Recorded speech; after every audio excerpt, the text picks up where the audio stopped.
Bon, bah salut les gars, on se retrouve aujourd'hui sur mon lit.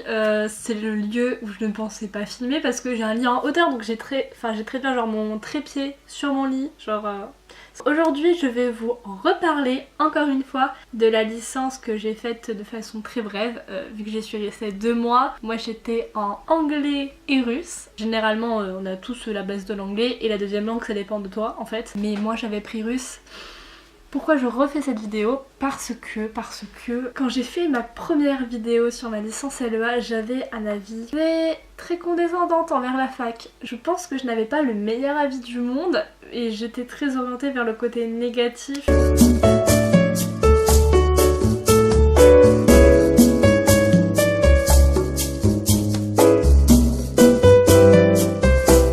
Si vous n'êtes pas au courant, juste, il faut savoir que chaque licence, en fonction de la fac où vous allez aller, est différente. Je sais que moi par exemple j'avais pas du tout de mathématiques, en tout cas en début d'année, et qu'il y avait d'autres gens en LEA dans d'autres facs qui eux avaient des mathématiques. Je vous conseille de vous renseigner auprès de vos facs pour avoir, savoir vraiment mais quelle matière est ancienne. Maintenant posons les bases. Qu'est-ce que la licence LEA? Donc c'est une licence assez littéraire, mais pas que, qui a tout le côté un peu économique. En fait, c'est les langues et de l'économie. La licence LEA elle est constituée d'anglais, généralement. Une deuxième langue que tu peux prendre au choix. Tu as espagnol, tu as allemand, tu as tas d'autres langues, tout dépend de ta fac. Parmi ces langues, tu peux en prendre soit en débutant, soit en pas débutant. Tu imagines bien que moi, quand j'ai débarqué et que j'ai choisi russe, je l'ai pris en débutant parce que clairement, je n'avais aucune notion de russe. Je préfère te préciser peut-être si c'est quelque chose qui t'intéresse, mais que tu vas à la fac et tout ce qui t'intéresse est d'avoir le moins d'heures possible. Personnellement, dans ma fac, les gens qui avaient le moins d'heures, c'était ceux qui avaient choisi italien en deuxième langue. Et ceux qui en avaient le plus, c'est ceux qui avaient pris japonais. Ensuite, nous avons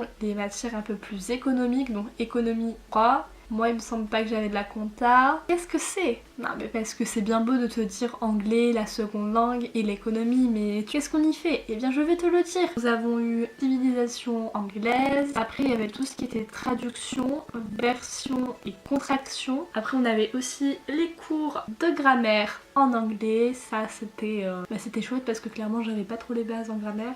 C'est pas tout, il y a aussi anglais oral. Non. Après pour la seconde langue en russe, je me souviens que le mardi j'avais 4 heures de russe, de 8h à midi.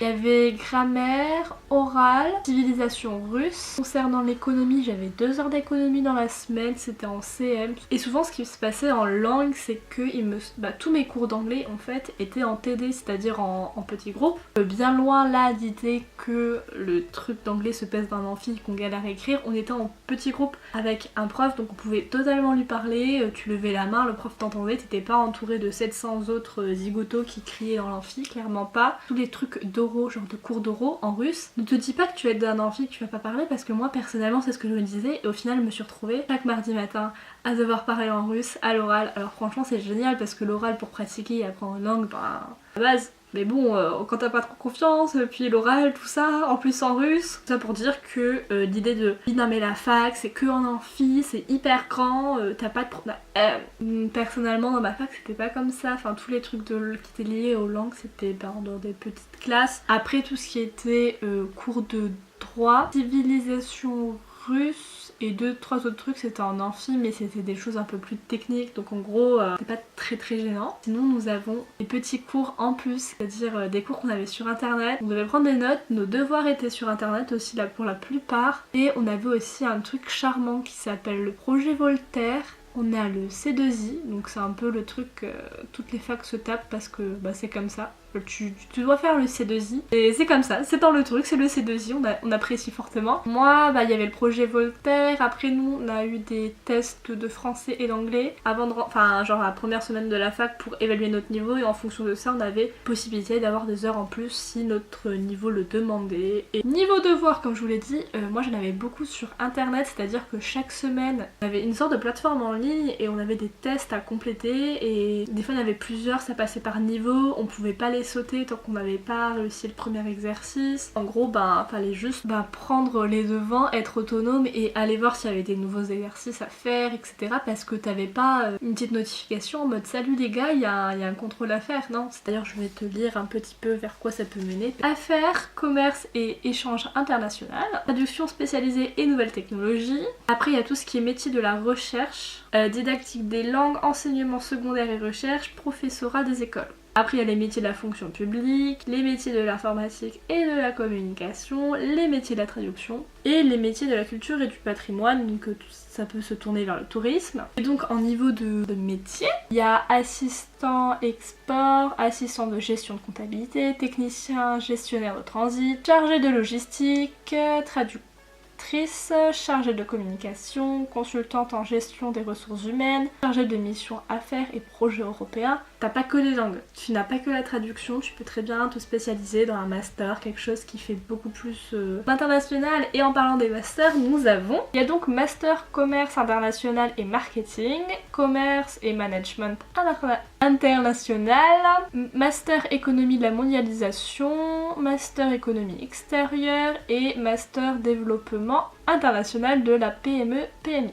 Ouf. Il y a aussi des masters dans le tourisme, master dans le tourisme, master dans la qui est culturelle. Nous avons les masters dans la traduction et l'interprétariat. Alors bien sûr là je t'ai parlé de la suite logique de cette licence, c'est-à-dire le master. Mais il n'y a pas que ça. Après une licence par exemple qui est faite en 3 ans, tu peux rejoindre le domaine privé, les écoles de commerce ou de communication pour te spécialiser plus, par exemple, je ne sais pas, dans le marketing.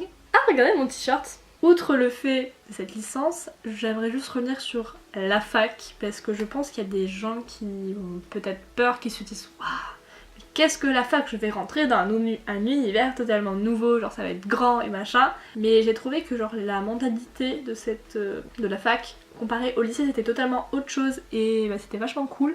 C'est con à dire parce que ma dernière vidéo que j'ai fait sur la LEA, j'avais l'impression d'être la pire meuf, genre condescendante et tout à propos de la fac. Et maintenant avec le recul, en fait je trouve ça super génial. En plus je sais pas si vous vous rendez compte mais ça offre pas mal de chance en fait parce que niveau santé il y a des choses qui sont mises à disposition qui sont gratuites.